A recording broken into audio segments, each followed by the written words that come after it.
മഴത്തോരു മുമ്പിൽ അലീനയുടെ കാല് പിടിച്ച് റീത്ത.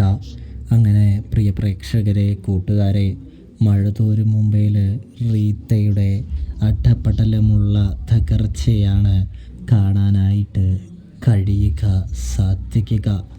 റീത്തയാണെങ്കിൽ അലീനയെ പുറത്താക്കാനുള്ള അധികാരം, അതിനെക്കുറിച്ച് ചർച്ച ചെയ്ത് സ്റ്റാലിനുമായിട്ടൊരു തീരുമാനമെടുക്കാനുള്ളൊരു അവകാശം പള്ളിയിലെ വികാരിയച്ഛനെ കൊടുക്കുന്നുണ്ട്.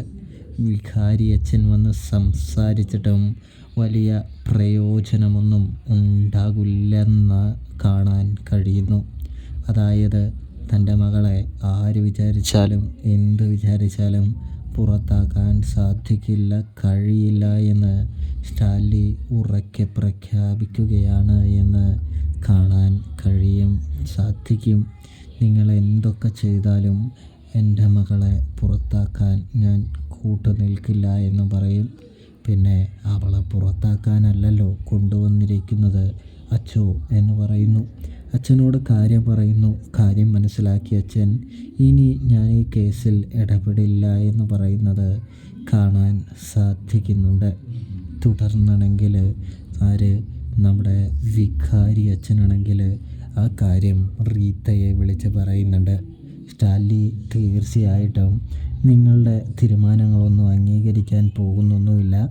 അദ്ദേഹം അലീനയെ പുറത്താക്കാനായിട്ട്, അതായത് അയാളുടെ മകളായ അലീനയെ പുറത്താക്കാനായിട്ട് പോകുന്നുമില്ല. സ്വത്തുക്കളൊന്നും നിങ്ങൾക്ക് ലഭിക്കുകയുമില്ല. വെറുതെ നിങ്ങൾ അതിനെക്കുറിച്ച് ചിന്തിക്കേണ്ട, ആശങ്കപ്പെടേണ്ട എന്ന് പറയുന്നത് കാണാനായിട്ട് കഴിയുന്നുണ്ട്, സാധിക്കുന്നുണ്ട്.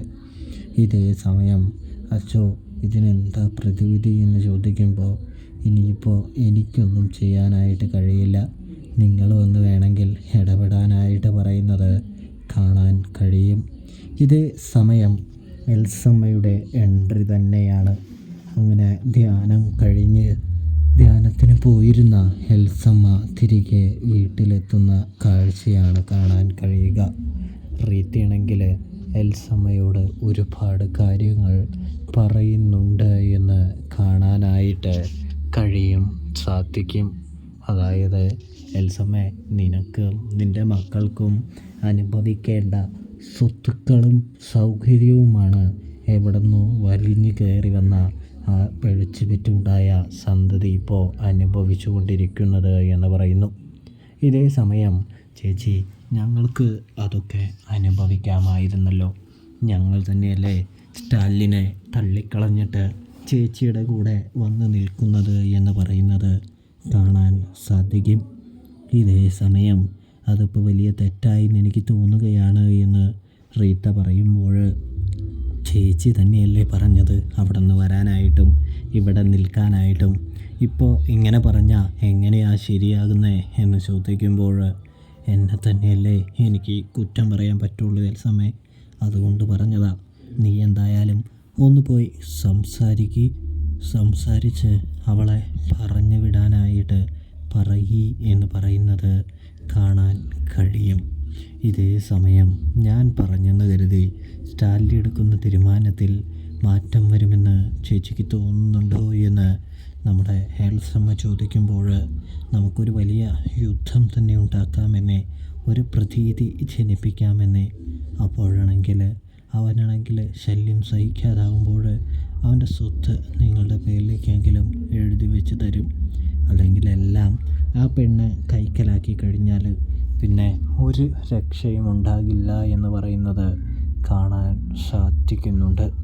ഇതേ സമയമാണെങ്കിൽ നമ്മുടെ എൽസമ്മയുടെ വാക്കുകൾ റീത്ത കേൾക്കുകയാണ് എന്ന് കാണാൻ കഴിയും.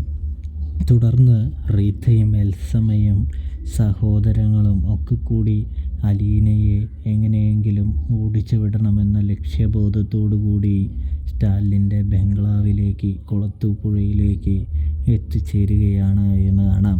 പൗലോസും കൂടാതെ തന്നെയാണെങ്കിൽ എല്ലാവരും ആൻ്റപ്പനും ഇപ്പോൾ അലീനയുടെ സൈഡിലേക്ക് പോകുമല്ലോ. കാരണം വേറൊന്നുമല്ല, അലീന അവർക്കെതിരെ ഒരു കാര്യം പറഞ്ഞിട്ടുണ്ട് അവരോട്. അതായത് ഇനി നിങ്ങളുടെ ഭാഗത്തുനിന്ന് തെറ്റ് വന്നാൽ, എനിക്കെതിരെ എന്തെങ്കിലും അനുസരണക്കേട് കാണിച്ചാൽ നിങ്ങൾക്കെതിരെ പോലീസിൽ കേസ് കൊടുക്കുമെന്ന് അലീന ഇന്നത്തെ കഥയിൽ പറഞ്ഞു വയ്ക്കുന്നുണ്ട്. അതുകൊണ്ട് തന്നെ അവർ അലീനയുടെ പക്ഷത്തും സ്റ്റാലിൻ്റെ പക്ഷത്തും നിലയുറപ്പിക്കുകയാണ്. അവരൊന്നിൽ ഇടപെടില്ല എന്ന് പറയുകയാണ് എന്ന് കാണാൻ കഴിയുന്നുണ്ട്. തുടർന്ന് വലിയൊരു സംഘർഷം തന്നെ ഉണ്ടാകുന്നുണ്ട്. പക്ഷേ അത് സ്റ്റാലിൻ നല്ല തന്ത്രപൂർവ്വം തന്നെ കൈകാര്യം ചെയ്യുന്നുണ്ടെന്ന് കാണാം. അതായത് അലീനയെ പുറത്താക്കാനാണ് വന്നതെങ്കിൽ നടക്കില്ല എന്ന് പറയുന്നു.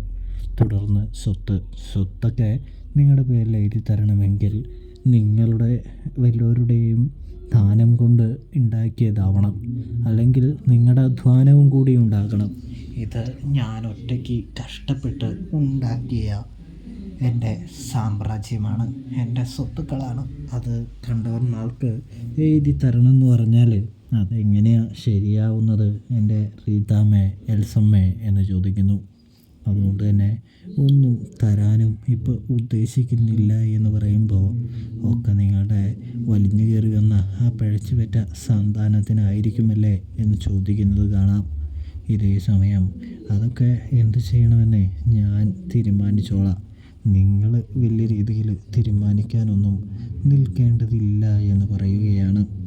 അതെങ്ങനെ ശരിയാവുന്ന സ്റ്റാലിൻ, എന്തായാലും നീ എന്ത് ചെയ്യണം, ഇതിലൊപ്പിട്ട് തന്നേ മതിയാവുകയുള്ളൂ, അല്ലാതെ ഒരു കളിയും നടക്കില്ല എന്ന് പറയുകയും സ്റ്റാലിനെ ആങ്ങളമാർ ബലമായിട്ട് വയ്ക്കുകയും ചെയ്യുമ്പോൾ അലീന അവിടേക്ക് വരുന്നു.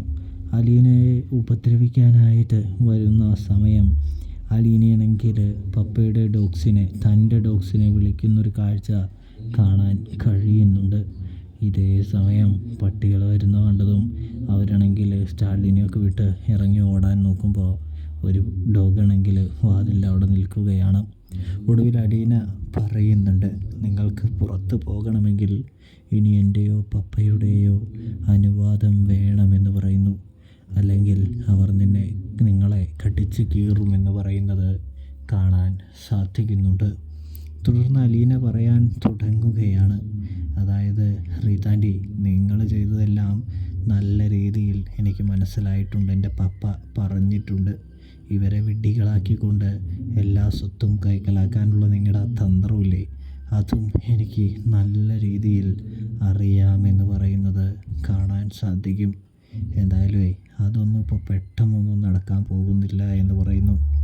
ഇതേ സമയം പോകണമെന്നുണ്ടെങ്കിൽ ഞാനും പപ്പയും കനിയണമെന്ന് പറയുമ്പോൾ സ്റ്റാലിനാണെങ്കിൽ തൻ്റെ മോളെ ഉപദ്രവിക്കാൻ ശ്രമിച്ചതിന് മാപ്പ് പറഞ്ഞിട്ട് പോയാൽ മതി എന്ന് പറയുമ്പോൾ മാപ്പ് പറയുന്നു